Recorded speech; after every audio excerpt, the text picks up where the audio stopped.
মহান আল্লাহ রব্বুল আলামিন মানুষের বিপদ আপদ দিয়ে পরীক্ষা করে, কিন্তু ওমান প্রবাসী মোহাম্মদ জামাল উদ্দিনের মতো হন মার ফুয়ারে হন ফুয়ামে ফর বাফরে হন বউর স্বামীরে আল্লাহ রব্বুল আলামিন এরকম বিপদ আপদ দিয়ে যাতে পরীক্ষা নকরে আল্লাহর হাসে দুহাত তুলিয়ে দোয়া করির। ওমান প্রবাসী মোহাম্মদ জামাল উদ্দিনের আপডেট নিউজ গত 2.5 দিনে মস্কেট হসপিটাল মধ্যে বিলাই 1300 রিয়াল প্লাস।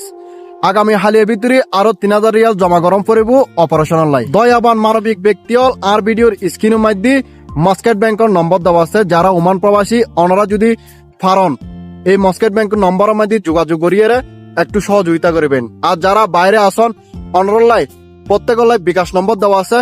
বাংলাদেশের বিকাশ নম্বরের মধ্যে অনরা প্রত্যেকে সহযোগিতা করে এই অসহায় পরিবারের পাশে দাঁড়ান। আসলে আল্লাহ রাব্বুল আলামিন এমভাবে মানুষের পরীক্ষা করে অসহায় মানুষেরই আরো অসহায় বানার, পয়সাওয়ালা মানুষেরই আরো পয়সাওয়ালা বানান। আল্লাহর কি লীলা খেলা উরু আল্লাহ ছাড়া কেউ না জানে। তারপরও দিন শেষে ব্যাগ কি চুল্লাই আলহামদুলিল্লাহ।